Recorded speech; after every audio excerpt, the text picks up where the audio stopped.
Hi there, it's me again. My name is Makinie Fortino. I'm a licensed marriage and family therapist. And when I'm not busy being a therapist or a new mom, I am knee deep in geek stuff. So last year, I was really into Three Body Problems, so I binge watched the Netflix show, and then I binged all three books. And I also got really into Black Sails. So I watched Black Sails, and then I read Treasure Island. I watched Treasure Planet, and I got this close to watching, um, I forget the Disney pirate movies, Pirates of the Caribbean. Almost got into that, but then I got distracted by One Piece. And this year it is the Odyssey. So I got introduced to through YouTube Shorts. Interestingly enough, because I don't really watch those. Um, Epic the Musical, and I was like, "Oh, well, let me just check this out." So I watched the song "Would You Fall in Love with Me Again?" and I was like, "Oh my God, what a beautiful story!" Thinking that that's how it begins. I was like, "Oh, I've got to go ahead and like watch, see what happens," because I didn't really know much about Iliad or Odyssey. I know when I was younger, when I was in high school, they tried to introduce me to it, and I just was not into it. And then in college, I was like, maybe I'll give it a try. And I got to book two of Iliad, and I was like, this is just not my thing. But it is very much my thing now.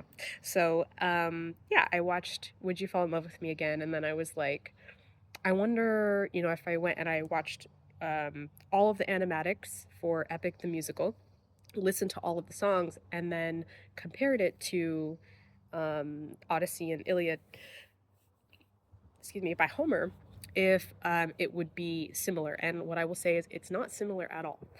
The first thing you should know is that Jorge Rivera, amazing artist, he is the creator of Epic the Musical. What I love about his work too is um, like he made the story his own. The first thing right off the bat is Epic the Musical is very linear, so it starts off um, with the Trojan horse and then kind of goes all the way through to Odysseus's return home.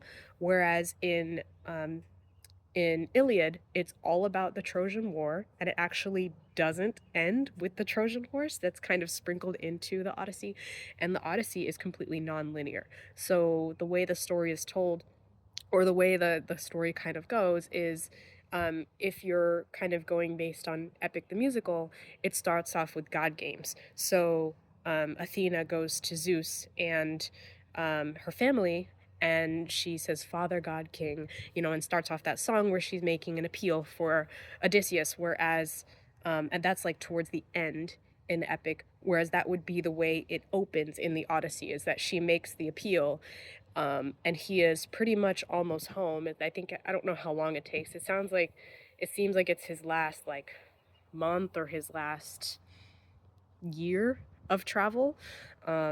And it kind of, and things are easier for him as he's towards the end of his journey. But he, along the way, different people he interacts with tells the story of the Odyssey. So we kind of get like Epic the Musical from that piece, which is just like, I don't know, one out of 24 or 25 books. There's probably one or two books where he tells the story about the Cyclops and the giants and Circe and Scylla, etc., etc., etc. So just so you know, that again is like one book or one and a half books of the Odyssey, whereas that is the entire story in Epic the Musical. So those are the first main differences. Um, and yeah, I guess I kind of have some thoughts that I want to share. Feel free to watch something else if you're like, I don't really care about Iliad or Odyssey or Epic the Musical, totally fine. Or if you came here expecting me to talk about mental health. But I'm kind of in escapist mode right now, especially as a tired mom and mental health advocate. So bear with me as I completely dive into the pantheon of the Greek gods and Iliad and the Odyssey. Okay, so I think the first thing that's important to acknowledge is by today's standards, and again, we're like 4,000 years separated from Homer's Iliad and Odyssey. So by today's standards, everyone in the story is a war criminal. Yeah, just straight out the bat, everyone's a war criminal. Slavery is very common and expected. Pillaging, common and expected. Assault, also common and expected. And so by today, I tried to read it and erase today's standards, and I just couldn't because I have the perspectives that I have. So I wasn't really rooting for anybody in particular, but I did find it really interesting to read. Um, there are characters that aren't mentioned at all that are actually really important in Iliad and Odyssey that aren't mentioned at all in Epic. And the other thing is there are characters that are only mentioned once or twice in Odyssey that are main characters in Epic, which was a very interesting choice, I think. Um, let's see, themes. I think, aside from the war criminal or war crimes being a major theme, it was a lot more bloody than I expected it to be. Um, there are entire books in Iliad that are just about who gets speared where and how much blood and what happens with the intestines and eyeballs, and it's just like incredibly violent. So if you're like one of those people that likes gore, this might be a good theme for you, an unexpected theme. Um, I think another thing that stands out is I thought I would like Odyssey more than Iliad, so I started off rushing through Iliad to get to Odyssey, but I started slowing down because Iliad is extremely interesting, and I really hope that Jorge decides to do a musical version of Iliad because the gods are so much more engaged and active and like intentionally participating in the Trojan War. Iliad also has a lot of unexpected drama. So, again, Zeus is kind of playing both sides. So, not to give too much away, but like sometimes the gods put ideas and obviously puts ideas into people's heads to sort of mess up their strategy. And so the story kind of opens up with, and I'm not spoiling anything, it's literally in book one. The story opens up with Agamemnon. This is on the Achaean side.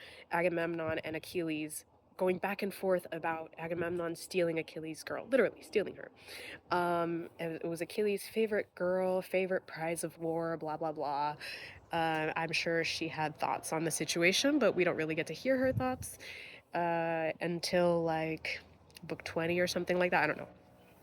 Anyway, and I'm sitting there reading this. I'm like, aren't they at war? Like, why are they fighting with each other? It was because one of the gods was messing with them. Um, but anyway, so as a like I'm reading this expecting like the bloodshed to start, but it's actually infighting, and it kind of there's infighting. There's more infighting on the Achaean side than on the Trojan side. But again, it's all because the Achaeans are supposed to win, but not necessarily right away. Um, Agamemnon, I did not like him right away because I didn't know he was being manipulated. I thought he was a bad leader. I thought he was really distracted. But Achilles is the one that I'm like, dang, it took you like 18, 19 books to come around after you lose like a good number of men in war, and like he's just like sitting in his tent waiting because he knows that he is like Achilles is everything in this war. Like everybody is afraid of him, everybody admires him. And so the fact that he sits out for most of the epic poem is ironic and kind of hilarious. I think he also kind of gets a bad rap. Like everybody goes like Achilles heel, but in most of the Iliad, again, he is the hero among the humans of the time. They do mention um, Hercules, which I hadn't heard it as Heracles, which makes sense, even though he still meets his end um, by Hera. And I'm gonna get into that in like just another tangent. Get into that in a second. But yeah, Achilles is the hero, and I think like the other thing that stands out too is my respect for like Odysseus. Um, went way up because he starts his 10-year journey in the Odyssey injured. Like he gets injured multiple times and even has to sit out for a little while in the Iliad before he even tries to make his return home with his crew. Um on one side, well, on no side technically, you have Zeus who's trying to, you know, the way he's described, I mean, besides being a horn dog and disgusting pig, is someone who is attempting to be pragmatic and fair to his people, not the humans, to the gods. He's trying to make sure that, because a lot of the, I don't know if you know this, you might know this if you're watching this, but a lot of the characters in Trojan War on both sides are related to the gods somehow. They descend from them, their cousins, their sons, their nephews, and so the gods are involved because this is their family at war. Um, or love interest, really depends. I mean, with Apollo, it's usually a love interest, but anyway. So they are directly involved, and so Zeus is kind of trying to make sure, I think, um, that the Trojans um, appear to win, and that Hector has a chance to kind of shine in the spotlight for a little bit. But in the end, he decides that it's the Achaeans who should have all of the favor and fortune. But again, this lasts 10 years, so it's really 10 years of him playing both sides to make sure that the gods are relatively happy with the outcome. Um, so on one side, if I'm remembering correctly, because it's been like a month since I read Iliad, it's Apollo, Ares, Aphrodite. And on the other side, it's Hermes, Athena, Poseidon. Those are the main characters. So Apollo's side being the Trojans, and Athena's side obviously being the Achaeans. Um, One cool thing that you should know too is that when the gods favor or are related to humans, they do really cool things. Like they literally make miracles happen. At one point, the Achaeans are down, and one of the Achaeans shouts to the skies. He says, "Zeus, if this is our night to die, don't let us die in darkness." And then Zeus just waves his hand, and it's daylight. And I mean, that's just like one of many things that happens. At one point, the river god is really angry with Achilles, and because Achilles keeps killing Trojans and dirtying his waters, and so he rises up and literally fights him. Um, and yeah, anyway, I'm like all over the place, but anyway, the gods are really involved in the story. Iliad is, in my opinion, significantly and infinitely better than Odyssey, even though Odyssey is the one that, and probably because it's hard to adapt, I think, but Odyssey is the one that people tend to want to see in different forms of media, so like movies, music, etc., like Epic the Musical. But Iliad is where it's at, and if you're like really into reading. Um, but other than that, I have thoughts about some of the gods, the way that they're depicted. I think Hermes, it's hard to describe. Like for example, I'm a Gemini, right? So like I find a lot of things funny, like a lot of weird and dark things funny, but I'm also a very serious person, and I think that is because Hermes is also, yeah, anyway. I think he is usually depicted as like unserious, like very playful, very I'm here to send you a message, ha ha ha. Um, but in Iliad and Odyssey, he is like an epic, he's kind of playful. In Iliad and Odyssey, it's not that he doesn't have a sense of humor, but he's taken more seriously, um, and he takes his role more seriously than how he's depicted in modern art as like, he's got the wings on his feet and he's kind of giggling and flipping his hair, but he doesn't do any of that in Iliad and Odyssey. He's very, I don't know, he shows up and he's like, he can be sarcastic. Like at one point, you know, Zeus is like, "Yeah, I think, Odysseus lost all his men. It's been 20 years. I guess he could go home." He tells Hermes to go visit Calypso. And so Calypso is like, "What are you doing here? You never visit." And Hermes like, why would I visit a place where there are no offerings? Like, nobody knows about you. Like, I would only be here if I have to be here. And I'm like, damn. Like, it's funny in kind of a dark way. But that's about him. I think Hephaestus is, I feel I actually like the modern interpretation of him. I think it's funny that people say, like, oh, he has a disability, but I don't know what, because in the Iliad it's pretty clear he has a clubfoot. I don't know if there's anything else. I think that's the main disability. Um, and he also is kind of made fun of in Iliad, but he is also relied on because he is the craftsman. He does the tech. He can create armor. He can throw fire down and interrupt the river god when the river god's on a rampage, etc., etc., etc. I think Hephaestus is one of the coolest gods.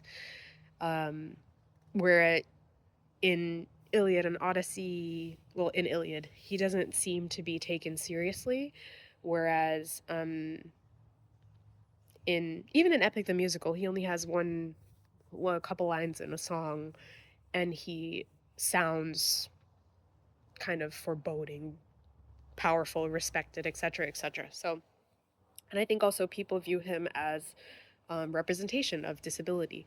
So I really like the modern take on Hephaestus versus the ancient take on him. Um, Apollo is not to be trifled with. Apollo gets a so-so take. In modern times, like in Lore Olympus, he's a predator, and in Greek mythology, he's also a predator. Um, but you know, a lot of people view him as, he is the sun god, he is the god of music, and blah blah blah.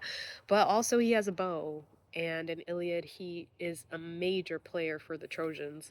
I was actually taken aback by how violent and powerful he actually is. What else?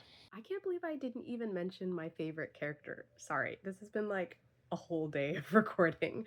My son is finally in bed. Thank goodness. But my favorite character is by far Hera in the Iliad. I didn't mention her. I probably will put like a footnote or a note about how she is on the side of the Achaeans, like ride or die, like ready to divorce Zeus over this, basically, is how strongly she feels about the outcome of the war.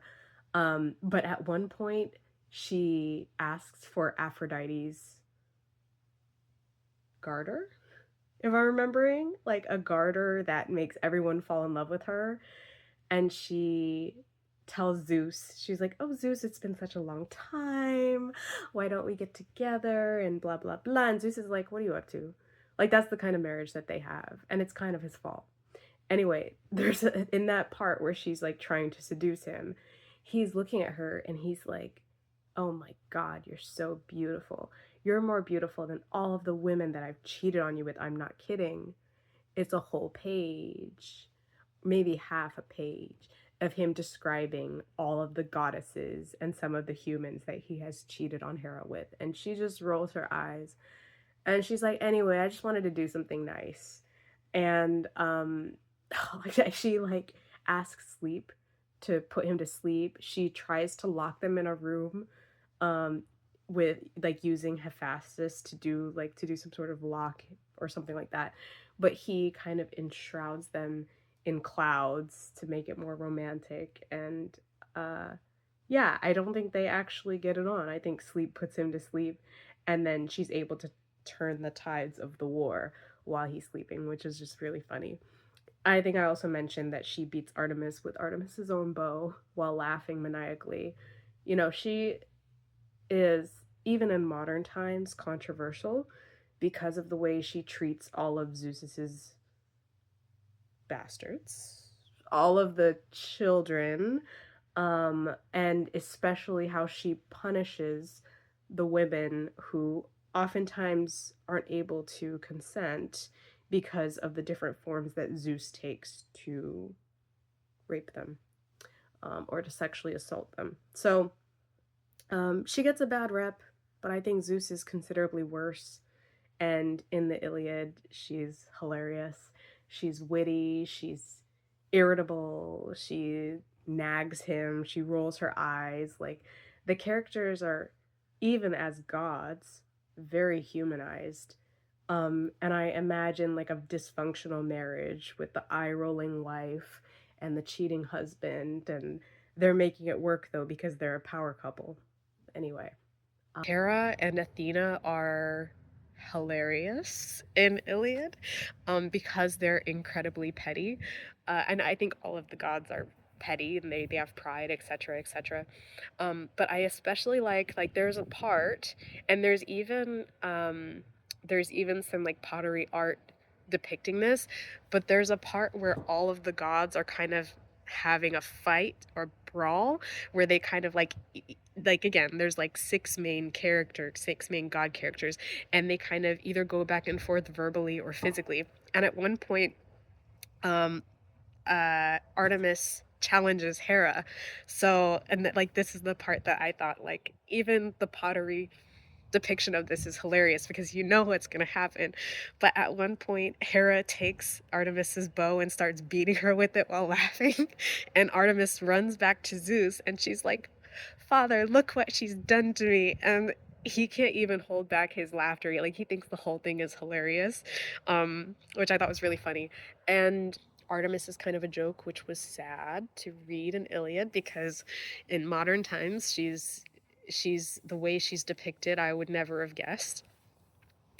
Um, yeah, I think those are my main thoughts. Let me check and see if I have the others. I also very much like how, like, Athena is also very sarcastic.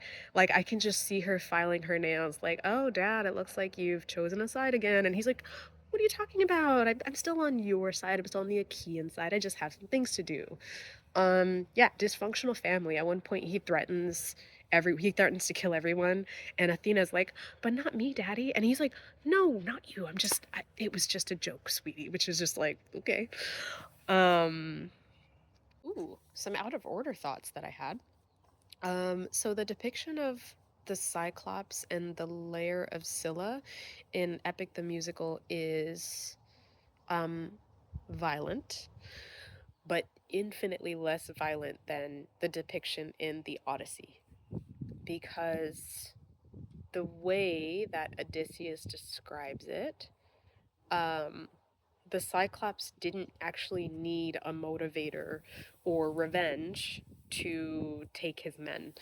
He trapped them in his cave and ate two, went to sleep, woke up, ate two more men, went to sleep, and then he threatened to eat all of Odysseus's men when Odysseus was just like, "We've not been welcomed the way that I was expected to be welcomed." Oh, by the way, Odysseus expects to be welcomed wherever he goes.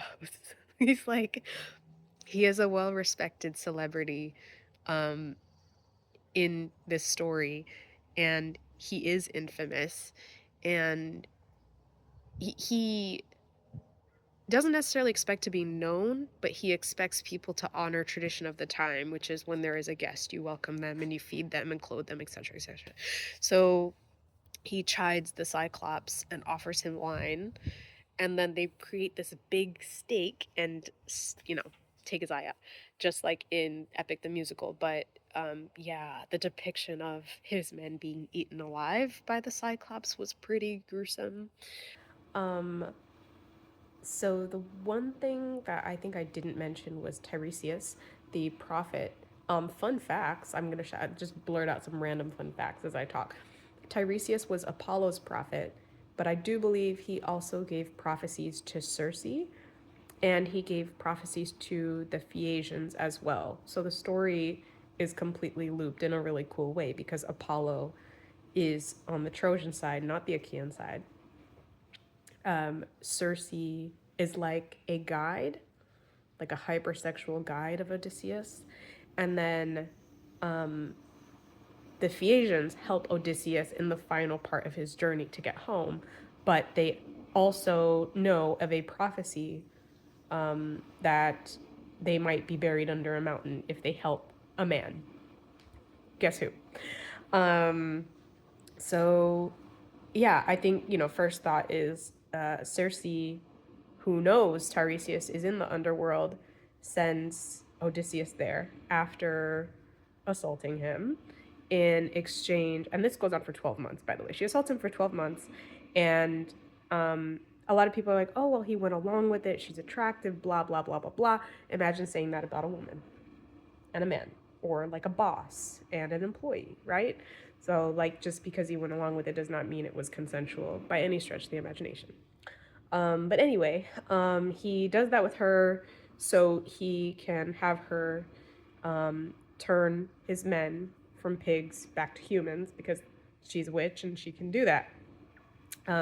But after doing that, she decides to help them, understanding that their journey is going to be infinitely more complicated. So she tells them about the sirens, about the layer of Scylla and Charybdis. She tells him about the prophet.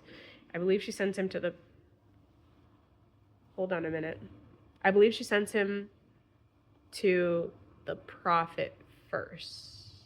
I forget the order. I feel like maybe they do Scylla and then the prophet, or the prophet. Anyway, it doesn't matter. She tells him about a lot of things. He goes to see the prophet. In Epic the Musical, the prophet is very vague, and the listener or the watcher of the animatics understands that the prophet is talking about Odysseus, but Odysseus is just like, who?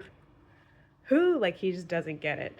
The prophet in Homer's version is very clear about his future, about the future of his men, and the fact that he is going to get home, but things are going to be very different for him, and he might be the only one. Now that I'm remembering, I feel like the prophet.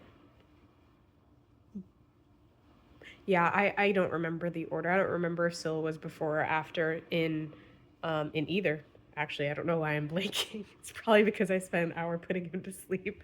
But anyway, I did think it was interesting that the prophet in Homer's version is very clear, and that they made him sort of vague and ambiguous sounding in Epic the Musical. It was a good stylistic choice. I like both versions of him. And then in Epic the Musical, there's the layer of Scylla, where it's just Scylla, but in the Odyssey, it's the layer of Scylla and Charybdis. So on one side, you have Scylla with the 6 heads, the monster with the 6 heads.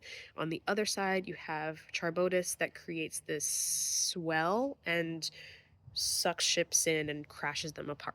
So they had to, in the Odyssey, sail between both of these creepy gods, and sail to the closer side of Scylla. I think this again is another random thought. I think the depiction of the men in Odysseus's men in Epic the Musical gives them more grace, again, to help guide the storytelling of Odysseus struggling with mercy and ruthlessness. Whereas in the Odyssey, they're all depicted as kind of idiots. They could have gotten away with the Cyclops' meat and cheese, but Odysseus decided to stay because he thought that the Cyclops would give him additional gifts. So, yeah, the men and Odysseus kind of screw each other over in a number of scenarios, and do things that, for the men, get each other killed and get all of them killed. And for Odysseus, he makes decisions that he has to live with the fact results in their death. Like, even Odysseus, when he is telling the Cyclops his name, the way that's written was like, wow, what a dumb thing to do. When Eurylochus and the men in Epic the Musical, they're depicted as committing mutiny by killing the sun god's cattle, and it's just one. In the Odyssey, it's not a mutiny, it's just insubordination. Not just, it's insubordination. So there were various times where the men in the Odyssey are just like they're doing what they want instead of doing what Odysseus tells them to. So they open the wind bag, for example, in both stories. But the way that it happens in the Odyssey is like they literally are just like, oh, he always gets gold wherever we go. There's gold in there, there's treasure. Whereas in Epic the Musical, the god kind of whispers to them, there's treasure. So again, it's like a perspective thing of, you know, where the right and wrong decisions come from. In the Odyssey, the wrong decisions, the onus is definitely on the men. In Epic the Musical, Odysseus is viewed as responsible for his men dying, but that's not the way it's depicted in the Odyssey. They are responsible for their deaths because at more than one point, they disrespect him through insubordination and they make decisions that lead to them getting killed. So they didn't just kill one of the sun god's cows, they held like a 2 or 3 day feast. They killed an entire herd, basically. And the sun god was furious, and Zeus was like, he was like, I can imagine him just being like this or being like this. And he's like, all right, I'll just take out the crew. And that's what he does. In Epic the Musical, there's a mutiny and Odysseus is tied to a tree, and then Zeus visits all of them, um, and takes out the remaining crew. In the Odyssey, it's kind of the same thing, but he just went off to pray somewhere and comes back, and he's trying to talk them out of killing the cows, but they're like, "But we're hungry and we need to eat something." And he's like, this is a terrible idea. And then Zeus doesn't even have, there's no song, there's no number. He just waits until they're sailing and then takes out the ship. And Odysseus is holding on to the mast. That's probably where the he got tied up thing. Well, he does get tied up with the, on purpose, with the sirens. That was the other thing. In Epic the Musical, the sirens are like a turning point in Odysseus's character development where he decides to kill creatures, gods who are interfering with him getting home. Whereas in the Odyssey, he's tied to the mast, they've got wax in their ears, and he has them pull the rope tighter while he's being tempted by the sirens, but he doesn't kill them. There's no, again, no turning point because he just he's clever when he needs to be clever and he kills when he needs to kill. Period. There's no conflict there for him. Um, I think his depiction in the Iliad and Odyssey is more fair than the way that we perceive him today, because, and then maybe it has to do with, you know, the war stories that we hear in today's time. But if someone leaves and they're leading troops and they come back and they're alone, of course there are going to be a lot of questions, and by today's standards it's not a good look. But 4,000 years ago, he's a hero because he used his wits, he used his guile, he was guided by Athena the entire time, it was divined by the gods. And so even when he serves up 6 of his men, the lair of Scylla, and I hope I'm pronouncing it right, Charbotus, even when Scylla takes 6 of his men, even that is like, it was the better option to not mention it to them. Whereas in Epic the Musical, again, by today's standards, there are moments where he's viewed as a coward, whereas he was not viewed that way, at least by Greeks, or by Homer, the way he's depicted there. So, like, the major difference, I think, between Iliad, Odyssey, Homer's version, and Epic the Musical is where Odysseus is conflicted in Epic the Musical, right? He has this whole, um, uh, like what Jorge had described is ruthlessness versus mercy being a main theme that is an inner conflict that Odysseus struggles with. Like, how do I tell my men that I'm going to sacrifice them? Do I sacrifice my men? Do I stab the Cyclops in the eye? Do I harm an infant? if there's a chance that this infant grows up to take revenge on my people, etc., etc., etc. Where he struggles with that in Epic the Musical, which is a fantastic story, he doesn't struggle with anything except for getting home in Iliad and Odyssey. Like, he is a stratagem, he is very well respected among his people, he is a diplomat, and for example, just as an example, in Epic the Musical, there's a song where he's like, I'll become the monster, right? And that's towards the end of Epic the Musical. That's after he's received the prophecies. So, you know, take for that what you will.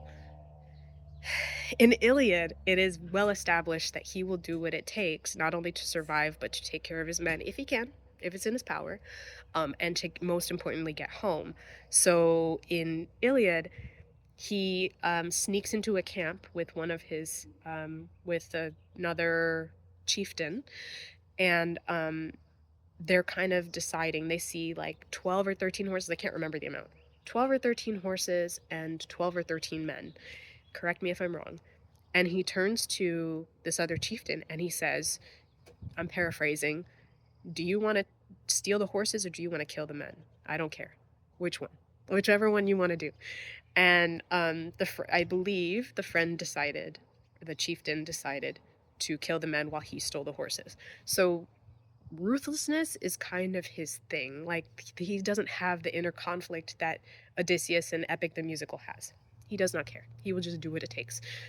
Odysseus, I believe, is named after his grandfather, who, like, the name translates to child of anger, at least in the translation that I read, which made me kind of sad. I don't know, it just makes me a little bit sad that that's his name, but he does live up to his name. He does spend a lot of time being understandably angry about the circumstances that he has to experience, he and his men. But that said, like I said, in Epic, there's a lot of shame and guilt, and in the Odyssey, it seems to be mostly just trauma, like just generally just kind of trauma. Like, he cries a lot. I feel like the characters, like I said, there's more depth in the Odyssey, interestingly enough. The characters in both Iliad and the Odyssey, Homer's version, they cry, they weep, they comfort each other.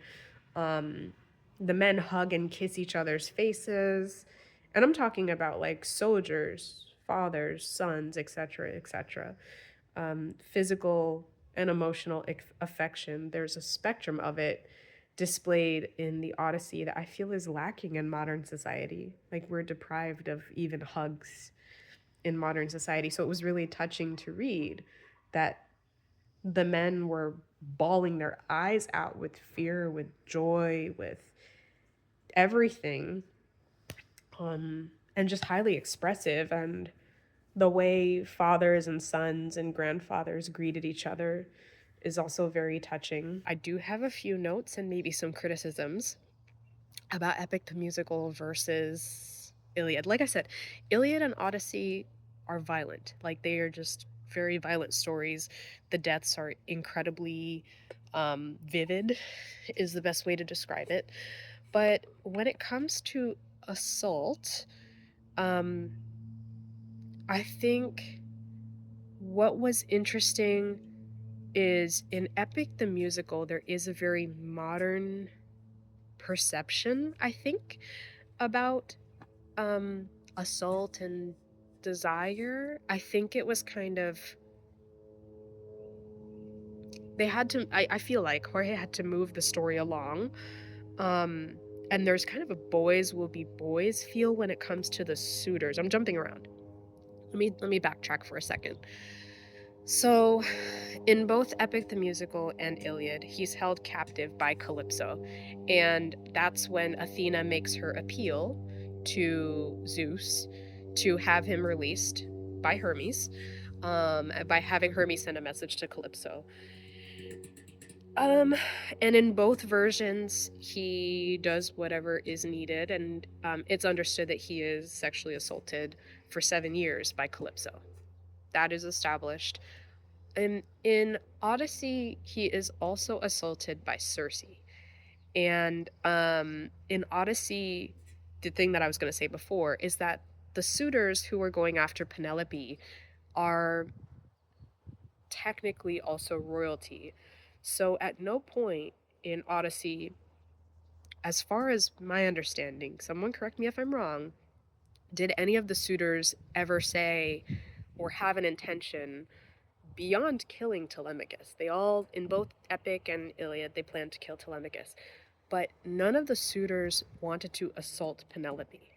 Um, so I found it very strange that that was written into Epic the musical, and I feel like that is a very modern understanding of the situation. My understanding is because Odysseus is the main character, everyone's decisions are kind of centered around his story. And so the suitors, I'm imagining, again, this is like from a modern perspective, there's like 40 men in the house and one woman. In Epic the musical, she's the only one there. In the Odyssey, she has her maids. Like she has her maids, she has servants. Like she's not alone. In Epic the musical, they go out of her way to depict it as her and her son in their house with 40 men watching her. Um and yeah, I just thought it was really interesting that there's like a whole song about the suitors planning to kill the son, which they do in both stories, but also to sexually assault her as a group. And I thought that was pretty terrifying as I read Odyssey because it's not in there at all. So I'm like, somebody actually thought there's 40 men in the house. What would they want to do with a single woman? Which is a very modern take that erases the fact that she's also a queen. So yeah, I think so. There's still rules and laws, even though the suitors are disrespecting her home by slaughtering all of their livestock and consuming it and throwing parties, they're being disrespectful. It's also in a within the rules that they can behave like that. I think Telemachus is not some helpless kid who is without his dad and for 20 years just waits in his room for him. In both Epic and Odyssey, Telemachus kind of travels around and talks to people who were in the Trojan War and knew Odysseus, but also he's a statesman. And so he allows the suitors, first of all, they were in his home for 20 years, or at least 10 years. He allows the suitors to slaughter his livestock and throw parties. I think because diplomatically it makes more sense to do that than to make all of the people in Ithaca unhappy. Although he does, I think, bravely make public appeals. So he holds these open forums where he asks the fathers of the suitors to take them back home and say, you know, why don't the suitors party at their own houses? And if they want to marry my mom, then they should be doing so in a less messy way. Like he's very mouthy, like way more mouthy in in Odyssey than he is in Epic the musical. In Epic the musical, he's like a Disney prince who just needs to be rescued by his dad. In Odyssey, he actually fights the suitors and kills them with his dad. Like they come up with a plan together. So um when Odysseus finally does get home, he learns about the suitors. He reunites with his son. Athena waves her wand and does like the old man, young man thing so that the people that need to know that he's back know, and the people that don't need to know are left guessing. Um, what's really interesting is that him and Penelope have more than one conversation with him kind of disguised as a beggar. And she cries like there's no description in there of her recognizing that it's him, but the way that she cries and is soothed, she at least knows that he is someone who knows Odysseus. And she, even though she's mortified by the idea that she could be being lied to by him about Odysseus' survival and return, she's still excited and trusting and gives him food and says he'll have clothes and money and blah, blah, blah, blah. But on, like I said, opposite end of affection and sweetness, Odysseus, like I said, is pretty dang ruthless in Homer's version, to the extent that after he, his son, and two of the servants wipe out 40 something suitors, they took out all of them. They locked them in the house, in the courtyard, and killed all of them. They also bring out two of the, not 12, not two, 12 of the maids who were disrespectful to Penelope, Telemachus in the house, and kill them too.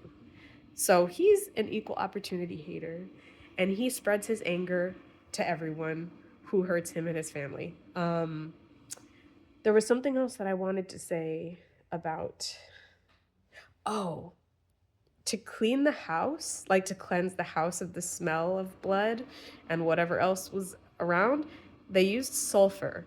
So they did that immediately before he's reunited with Penelope.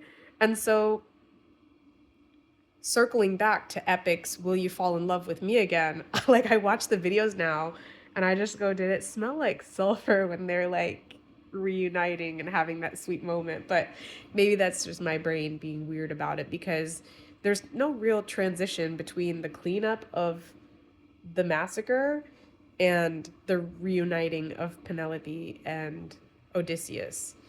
I don't even know if he got a bath before he's reunited with her. So, yeah, that's just some strange sidebar notes about that. Okay. I will say I actually prefer the way Telemachus and the suitors are depicted in the Odyssey and Homer's version than Epic the Musical. I think the characters in the Odyssey are more fleshed out. We know what they're thinking and feeling a little bit better than in Epic the Musical, because again, the story is told to get Odysseus home and reunited with his family, and everyone else just kind of does what is needed to carry the story. I think Poseidon gets a much, much bigger role in Epic the Musical than he does in Odyssey. So I kind of like the fact that Poseidon gets this like huge, he gets his own number. Actually, he gets two songs, and then he gets defeated by Odysseus in the second one.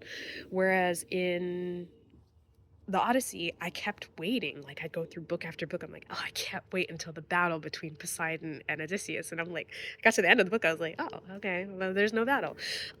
Because what happens instead is Odysseus gets to an island of Phaeacians. I hope I pronounced it right.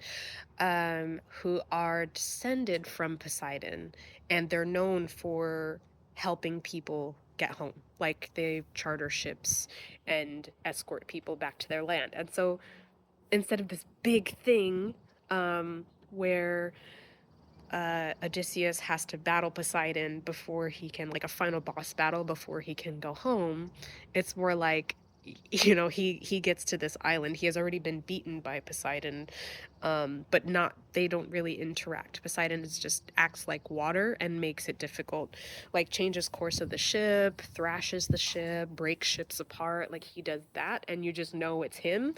Whereas in Epic the Musical, he makes it known by singing. And then when Poseidon realizes that Zeus has listened to Athena and decided that enough punishment has been dealt to Odysseus, then Poseidon says, okay, I realize that I have lost this one and I can't have Odysseus, at least until the end of his life. Just so you know, he is promised Odysseus's life at the end of everything. So I think, I mean, I don't know the details, but I know he dies, he drowns. I think, again, someone correct me if I'm wrong, but I do believe he drowns, and so he is claimed by Poseidon at the very end. But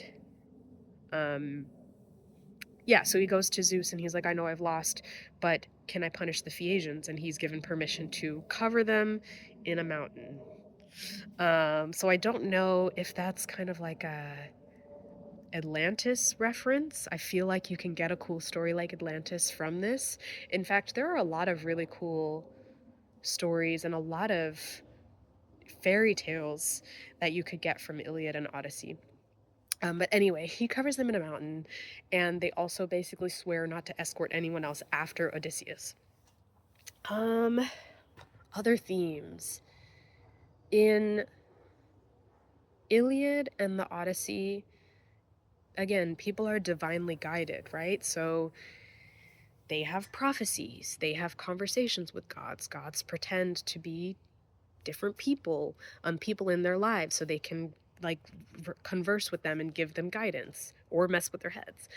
And the gods, like, they're not just aegis bearing, right? Like, they don't just have shields and swords, they also have wands. So Athena does some really, I thought it was like, I laughed every time it happened, but she would wave her wand and, for example, make Penelope gorgeous. Like, Penelope is already beautiful, but Penelope oftentimes wakes up, like, sleeps well because Athena waves her wand and gives her good sleep after she's done crying, but she wakes up looking like either Aphrodite or Artemis. So and I think she's related to the gods. But anyway, she wakes up gorgeous every day, which makes it even more difficult for her in terms of the suitors because they're just like, oh my God, she's like a goddess. She also is incredibly intelligent. Um, and yeah, she's not given enough, I think, enough power or credit in Epic the Musical. They tell a small part of the story where she's like working on a loom and she unthreads it, but actually in the Odyssey she gets caught. But yeah, no, she is like divinely guided with words, with the way that she looks. And then also Athena waves her wand and I'm imagining like a Sailor Moon transition for Odysseus in both ways. Like Sailor Moon transitioned to make him old looking and ugly, and then Sailor Moon transitioned to make him brawny, big shoulders, chiseled abs, curly hair. Like he even gets hair curls, long hair curls, um, in when she does her transformation. So, first fairy godmother. I thought that was kind of cool. But yeah, those are kind of my thoughts. I'm curious to know if there are other geeks out there like me who go from like one form of media to the next, reading and watching stories to kind of compare and contrast. It's a hobby of mine. I don't know what I'm gonna read next. I'm taking a break because what do you read after Iliad? Like, what do you read after Odyssey? Like, the thing that I want to do is what I did with um, Three Body Problem, which is just, or even like Black Sails, which is just consume as much of the kind of story as I can. But the thing that I'm thinking, I was really into um, African mythology a few years ago, is maybe moving on to a different pantheon. So if you have recommendations of other stories I could read or other epic poems I could read, I would be more than happy to receive them because, oh, what do you read after Iliad? I don't know. But anyway, fellow geeks, fellow therapists, it's been nice to check in. I have no idea when I'm going to check in again or what I'm going to talk about, but I've had a lot of fun on this random spring rant, and I will see you when I see you. Bye.